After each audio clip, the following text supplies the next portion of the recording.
It is now the end of week 1.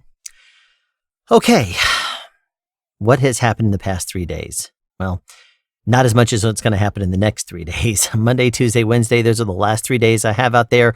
Day 4, we're going to be kind of graded/judged. And then if we graduate, that will be on Friday. Now, we were informed, or at least me and 2 other guys were informed, I think on Wednesday, that because we're doing flatbed, we're going to be staying an extra week to learn flatbed specific things. So they originally said 3 days. They said, oh yeah, 3 additional days, but then they said, plan on being here an extra week. So I don't know if we'll get extra time, an extra 2 days or something like that to practice the same maneuvers with a flatbed or not. I don't know how that works. We'll figure it out. But what I do know is that doing well so far.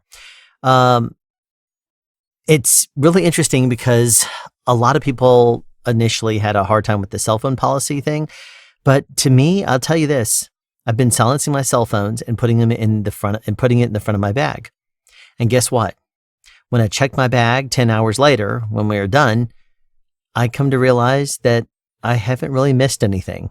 There's a few emails in there. There's maybe a couple of text messages or 2, but none of it is urgent. And the reason I'm saying this is because if you're thinking that you have to be on your cell phone and you're, stuck to TikTok or Twitter or I was about to say MySpace, but I mean Facebook or whatever. I mean, it's all social media. Guess what? Life moves on whether you're looking at your phone, hitting refresh on something or not. As a matter of fact, you're going to be a lot better off if you ignore your phone.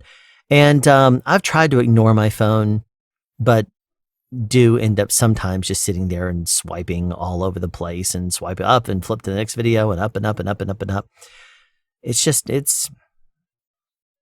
actually kind of nice, I'll tell you this, to get away from the whole, feeling a need even to glance at your cell phone to see what time it is, because the days this week, today, as we were leaving, it felt like we only just started yesterday because it's gone by so fast. It really has. Now, Wednesday, what happened? Well, as soon as we basically got there and logged in, I think it was probably about a half an hour to 45 minutes after James was in a meeting. And when he got out of that, we went straight to the yard. And the instructors were out there answering questions and stuff. And they were saying, if you have any questions, don't be afraid to ask, but anybody want to test out, you can. And that basically means that if you feel good on your pre-trip, you feel good on your NCAB, you feel good on basically, the trailer inspection verification, TIV. If you feel like you need any practice on that, wait and do it again. Or if you feel good, you can go ahead and say you test out, you want to test out and do something else. Well, I like pre-trip. I have studied it. I feel good about it, especially because it's open book. So you can look at your paper and just glance at it and say, I know these parts, or wait a minute, what is this one again? And you look at your book and you're like, oh, it's that, whatever it happens to be. So I feel good about that. 160 did a great job of training you to look at things and determine what it does. And therefore you can, like, for example, if I look at an alternator, I see there's a belt on it. So I say belt driven, since it's made of metal, not bent, cracked, or broken. You've heard this thing before. So you just look at it because, if it happens to have cables on it, you check to make sure the cables are secured properly. Either they're secured or they're seated or they're not, cut or frayed or torn, or hoses aren't, no abrasions, bubbles, or cuts, or dry rot. And just the routine that they got us into has made it very easy for me to look at whatever that is said device, look at whatever it is, and be able to determine real quickly if there's anything wrong with it because I was looking at it. I can glance down at the cheat sheet just to look, just to verify that I'm not missing anything. But because I can actually look at a truck now and look at the different component. And I know to look for cracks in something that's metal, or look for leaks in something that is a reservoir. Look for, breaks in something, abrasions in hoses. Make sure they're connected properly, because I look at something and it instantly says to me, this is a hose, therefore there would be no abrasions, bubbles, or cuts.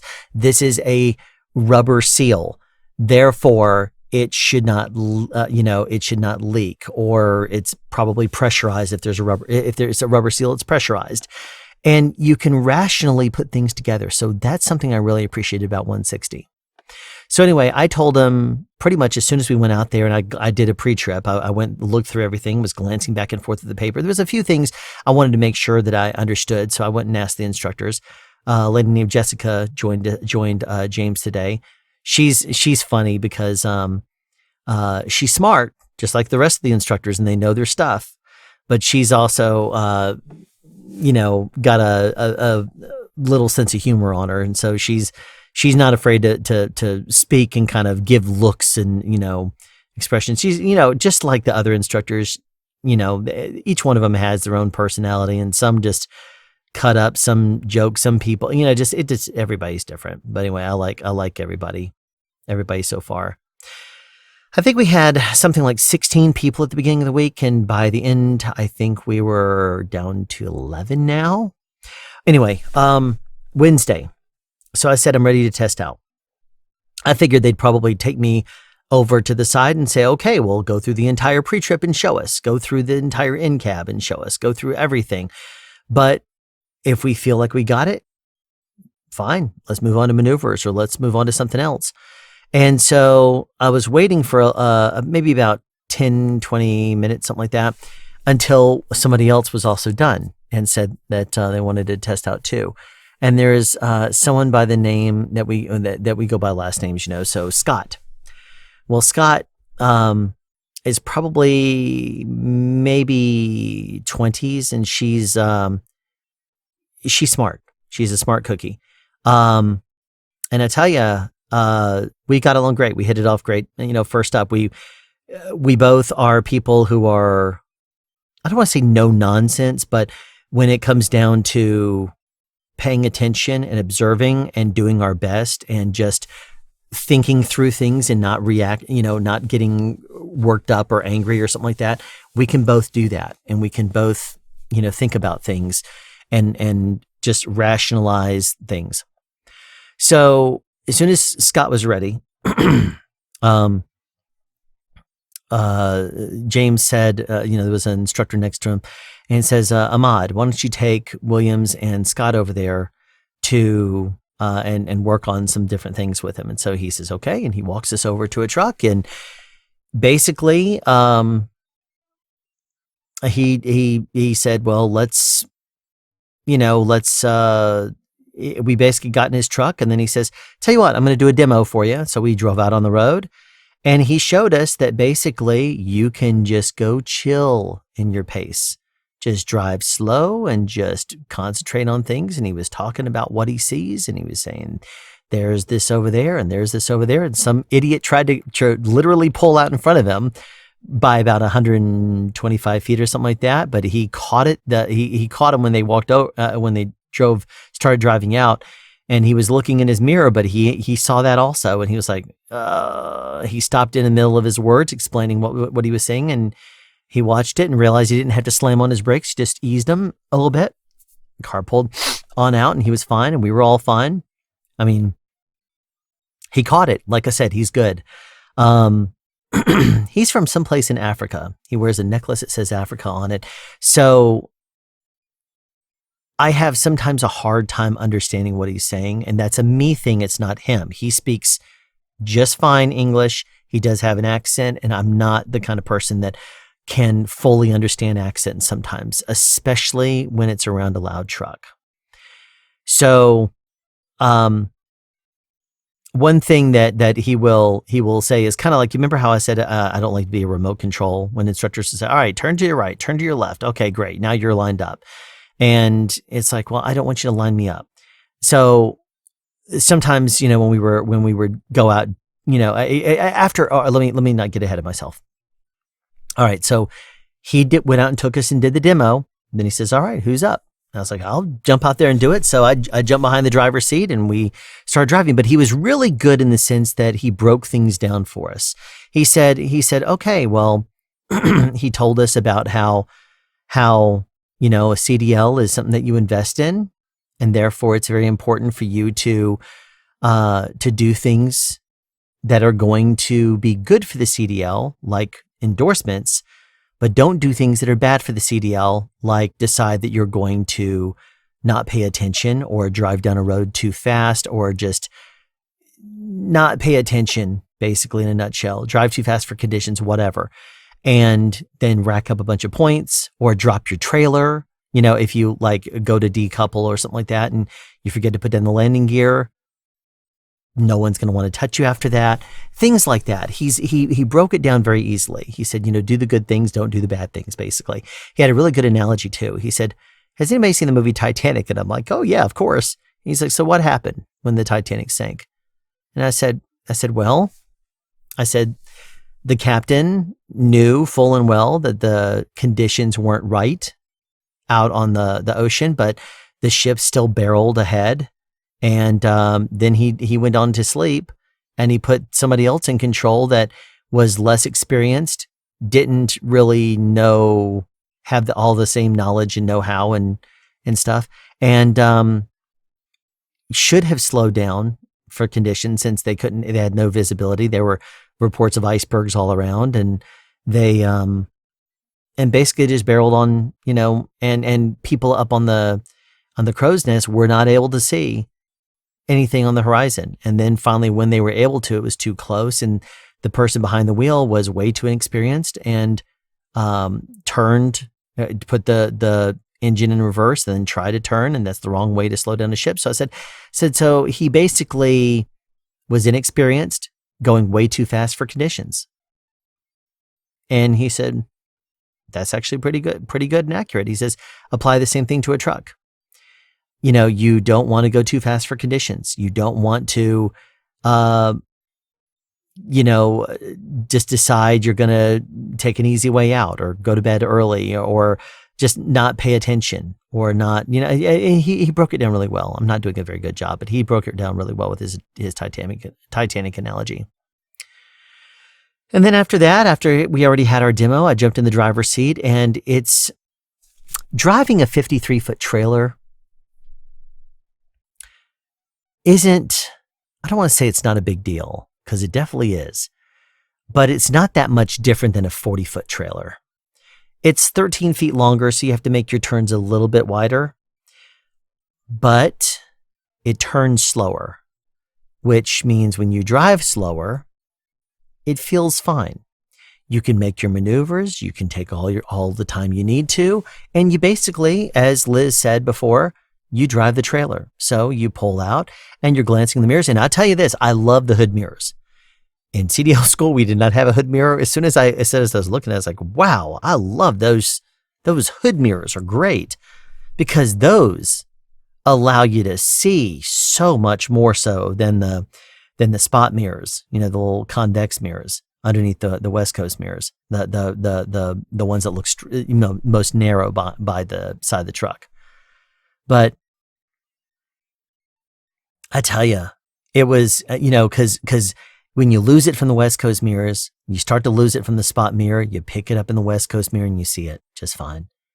And it's weird because I looked and I thought that those mirrors being on the hood like that would be annoying, or that it wouldn't really serve much of a purpose. But man, those things are at the front of the hood and they just show you everything. So when you start to see the truck coming around there and it starts to pull back in, you glance at there, and then as soon as it gets to a certain point, you look over at the spot mirror. Spot mirror shows it to you as it starts to pull in even closer, and then you pick it up in the West Coast, and it's a really, really neat system. And granted, you have to scan, all the mirrors, every few seconds. But I tell you, once you do it a few times, like we've gone out and driven at least once a day the past 3 days. And it's usually been for a decent amount. And it's not like the back roads of the country like we were doing for, CDL school. they expect us to have a Class A driver's license and be fully ready to get out on the road. So we have the Class A driver's license. We already know how to drive on the road. So we got in the car in the truck with Ahmad. And as we started out, he was just like, all right, remember what you're doing, and just, keep in mind the different acronyms they teach you to remember things for safety, and remember your training, and remember this and remember that. And what are you looking at? And he would occasionally say things like how fast is the speed limit right now? And then you'd say it's 45. He's like, are you sure? It's like, yes, I am. And he would, and he also taught us how to use the trucker's GPS, which is also known as mile markers. So if you look for a mile marker sign, it's like, oh, okay, we're on I-285 West at mile marker 53. And, I started looking at those, and because he told us that we should. And it's true, because, if you get on the road and you say, I'm going I-285 westbound and just past mile marker 53, that is basically someone can pull on at the exit right before there and go to help you if you need to call in help. It's surprisingly an easy system, which is, why they have it, I guess. But it's cool because, we just, drove out on the road, and there was a couple of times that he would say something like, what are you seeing right now? And, I would, because I have no problem looking out. I'm one of those people that will look far and wide and all over the place. I've driven for over 30 years now. So I'll look all the way out there in the distance, and I'll look close and far away and scan all over the place. And it feels good. It feels good. I won't say it feels natural yet, because I'm still on high alert, just wanting to make sure I do everything right. Still on some of the roads that are kind of near Schneider and some of the little back roads, they're a little on the tight side. Probably 10 foot wide, maybe 11. And when you start to off track around a 35 mile an hour turn, that's a little on the tighter side. You can't go over the solid line in the middle, and you can't go over that solid outside line. So you just got to ride up on the high side of a curve, and it goes. Now, Ahmad has been very good in the sense that he lets us just drive, and occasionally he'll say something just to make sure that we're paying attention, or he'll address something if it looks like we're not doing something right. He'll if someone starts to make a turn, and he hasn't corrected me on this one, but if I start to make a turn, he'll say, no, go out wider. All right, now you're good. He'll let you do it, but as soon as you start to do something that isn't right or could get you in trouble, he'll address it, which I like. So Schneider City, I mentioned that they have a thing called Schneider City, and it's basically just a gravel yacht. It's a gravel yard with a bunch of different trucks in there that they're not using anymore, and some of them are probably broken down. And there's tall grass on the side, and it's gravel. I mean, and they've put different things in there for you to park near and drive around and stuff like that. And there's a few cones, but they're not in spaces. The one difference between CDL school, where you have cones, and the real world is that you're parking next to trucks. Well, guess what? That's not a big deal. As long as you know that a truck is there, and as long as or a trailer, I should say, you're parking between trailers.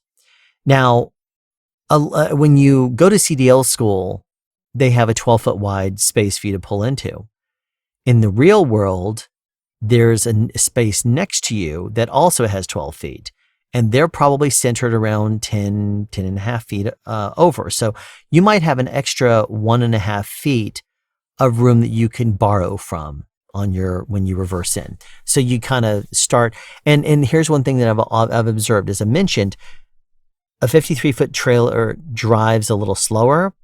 When you're doing your maneuvers, the trailer it moves slower. And because the ratio, I guess, of the tractor to the trailer in size, that means that there's a delay. If you go from straight line to starting to jackknife, there's a little bit of a delay before the trailer really starts moving, a few feet, couple feet, 2-3 feet. And then it starts to kind of turn a little bit, then more and more and more. And then when you reverse that, you can get in front of the trailer pretty quickly, but it's still moving. So you have to expect the trailer to move a little slower. But to me, that's not a bad thing, because you don't try to race when you're doing a backup. So to me, I felt pretty good about that one. And the 53-foot trailer felt good. In Schneider City, we basically lined up, and there was two trailers that were slight angle, slightly wide like that, goes into a little bit of a funnel.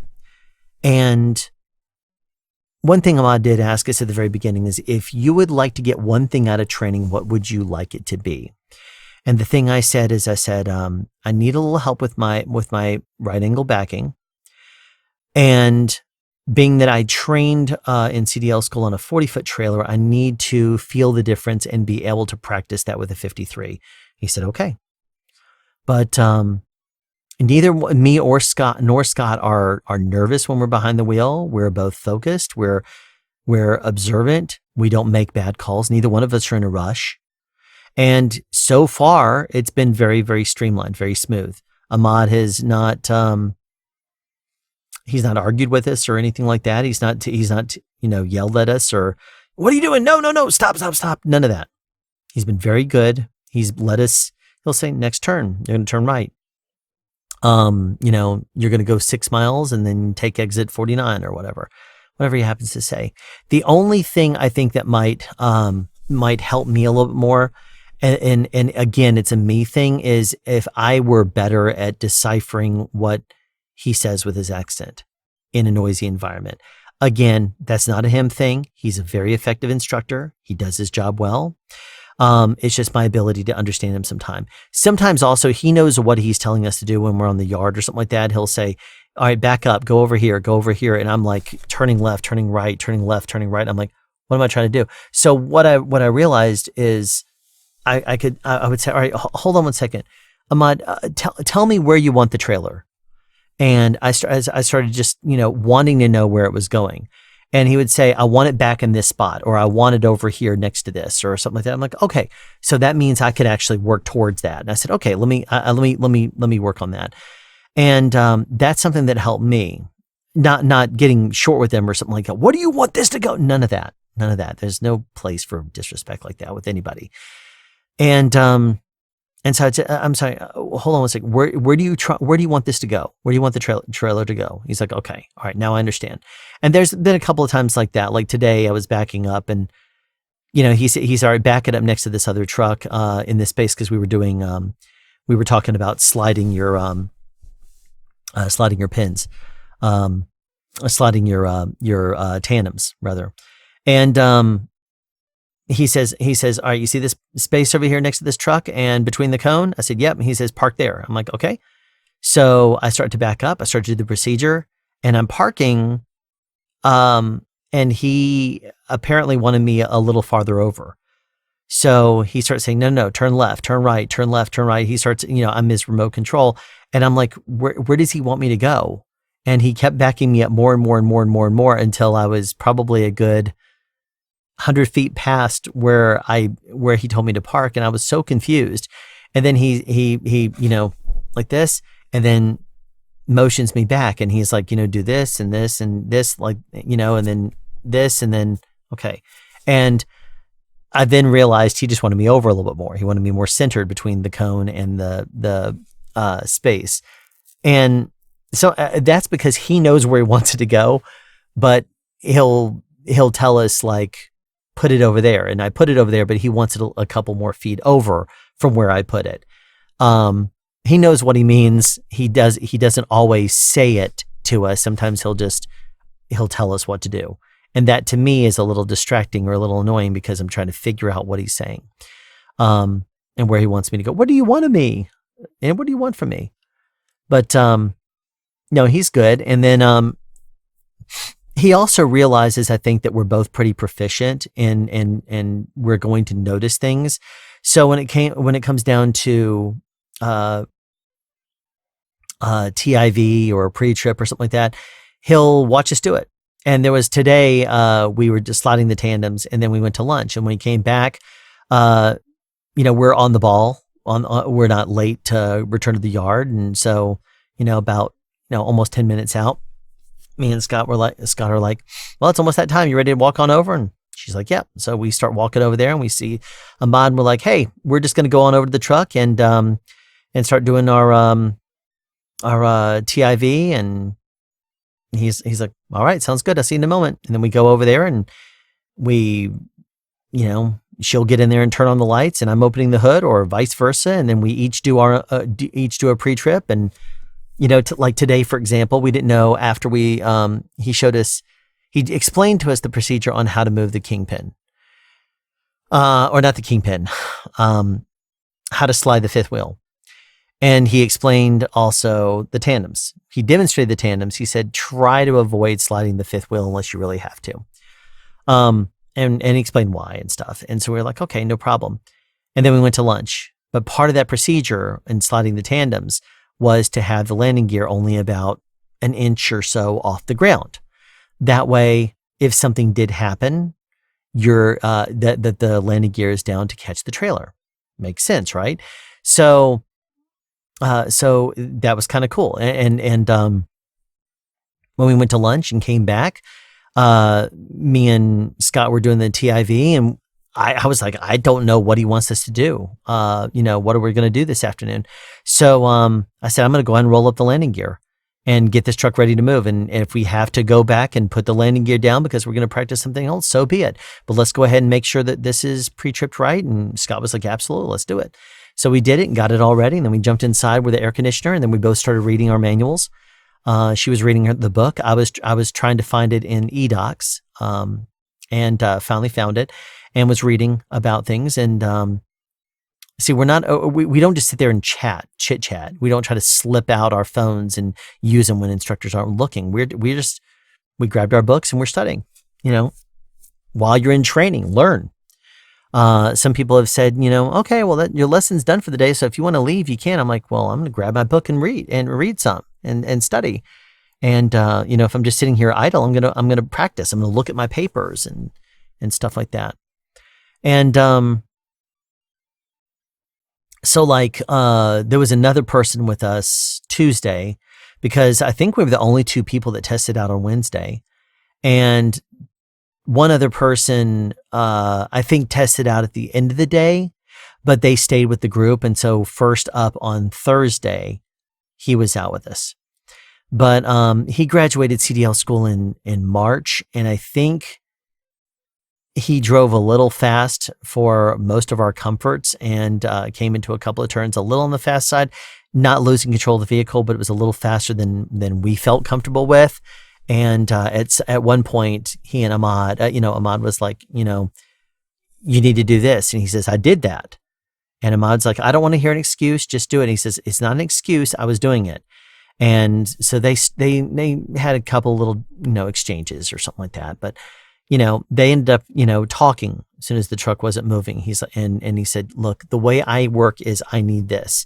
And Ahmad's like, okay, but when we're on the road, you can tell me your thoughts and opinions on something later, but I'm just telling you what you need to be doing now, because it could be something that requires you to make an adjustment now. And they had an understanding. But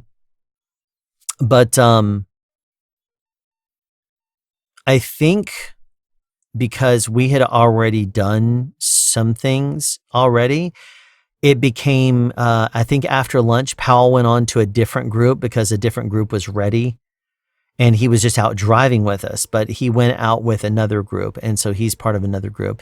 And there was me and Scott again. So it was just us two. And then we continued to learn. And today, yesterday, we basically did the same thing. We were practicing the alley docking type maneuvers, and we were practicing different maneuvers, and we practiced the coupling and uncoupling every day, because you practice coupling, you uncouple at the end of the day and ride bobtail over and park the bobtail someplace. And the next day you pre-trip it, then you drive over and you connect up a trailer, then you pre-trip them together, you do your testing and stuff like that. Then you hit the road, or you go out and do whatever and practice maneuvers and practice different things. And then we learn different, things. And it's good. It's a fast-paced training, but it's not at all something that you can't manage, since we're all coming into this school with CDLAs. We already have a basic understanding of things. Don't make it overly complicated. You can understand and process certain things. You just have to learn what you know, what you remember. You just have to observe, look at things, constantly pay attention. And if you sit down in the driver's seat and you glance at everything you need to before you start to go off there, you make sure your mirrors are right. You make sure that all your gauges are the way that they should be, and you verify everything. And, you do everything you're supposed to, which you already know to do. It's not that big of a deal and you don't need to stress over it. I'm not going to say that it's not a big deal, so don't worry about it. I'm saying it's not a big deal, so don't stress over it. There's a difference. It's something that you have a paper that you can cheat off of, but you can look at the paper and say, okay, yes, I've done this. Oh, that's something I forgot, and I'm going to do this. One thing I will say is that Ahmad may be with us next week. I would personally like to mix it up and work with some other instructors, because every one of the instructors is great and has different things to offer. Not just different things to offer, but different ways of doing things or remembering things, and might be able to offer something slightly different. Like every instructor will say, no, do your chocks this way. Or a couple of them said, yeah, don't take off the caps on the front of the Freightliner Cascadia, because those are designed to cover the wheels and those are for aerodynamics. And we'd say, and I remember saying, well, how do we check the tire pressure if we don't take those off? And they're like, yeah, don't worry about it.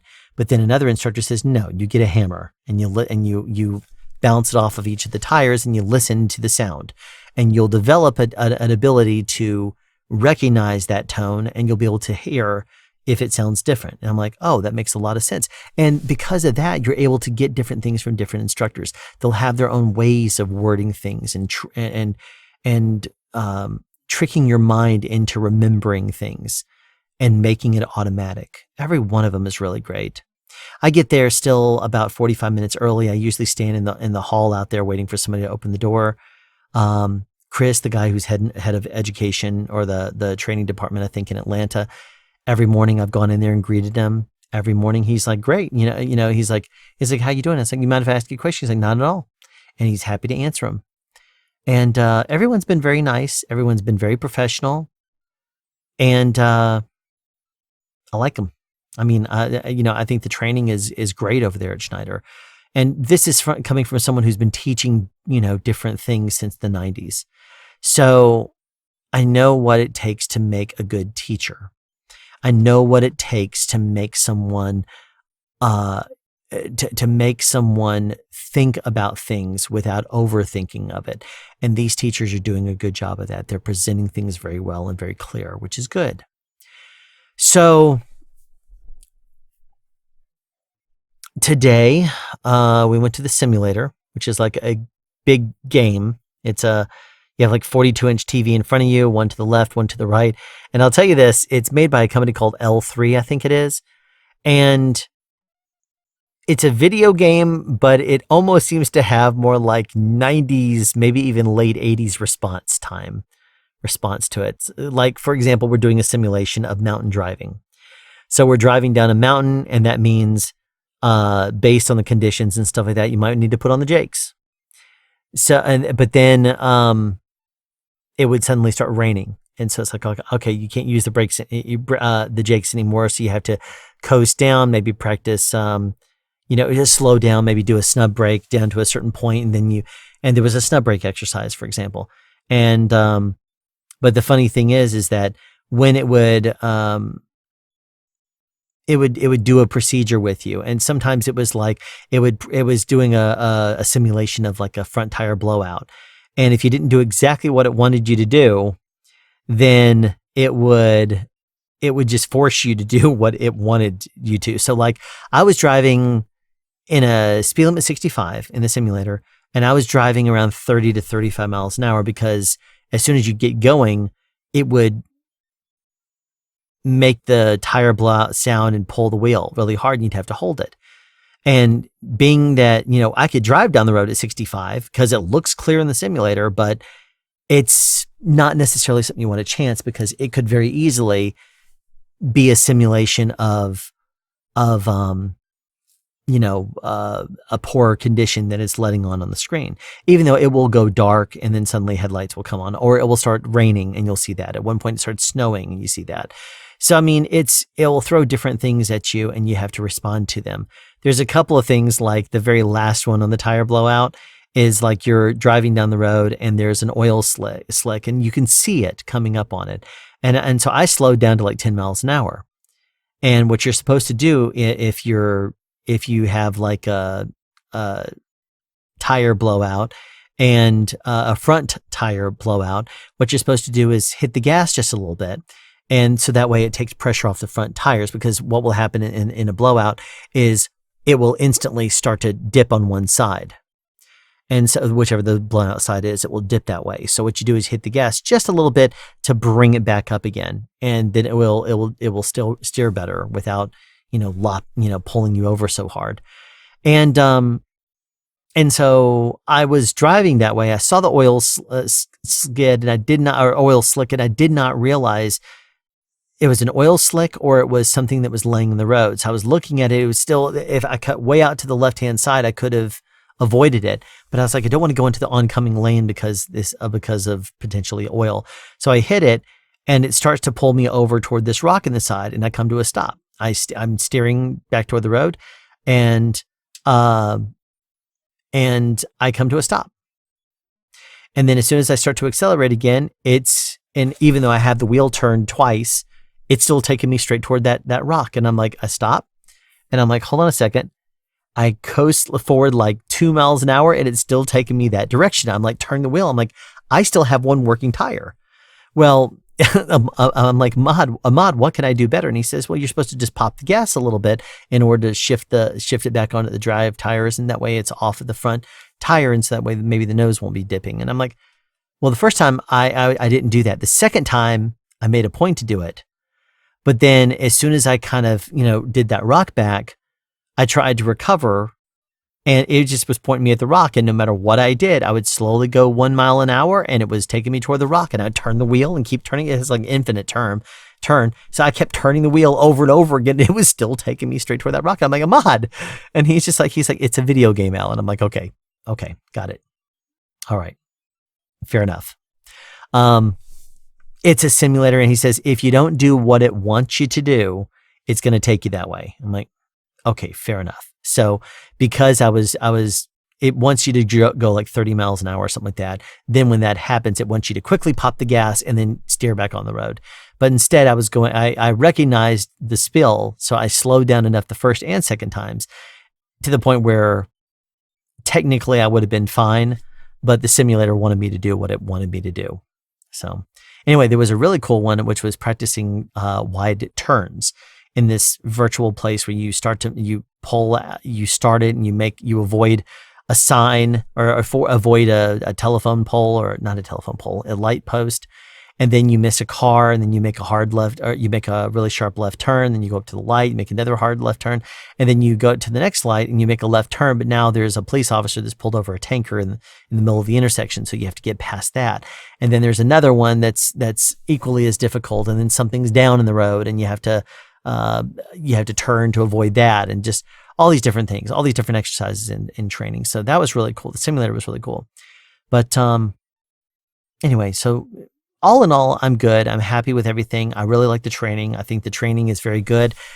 Again, the people make something great. And I'll tell you this, the material they teach you, they give you a lot of resources. They have a YouTube channel with a lot of good videos I've watched, including some of the things that they're working on, like Mirror Eye and the Aurora system.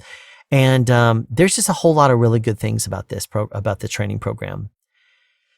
And yeah, I think that's pretty much it for week 1. So next week, we will continue to do more maneuvers. We'll continue to get on the road. I hope we can practice backing some more.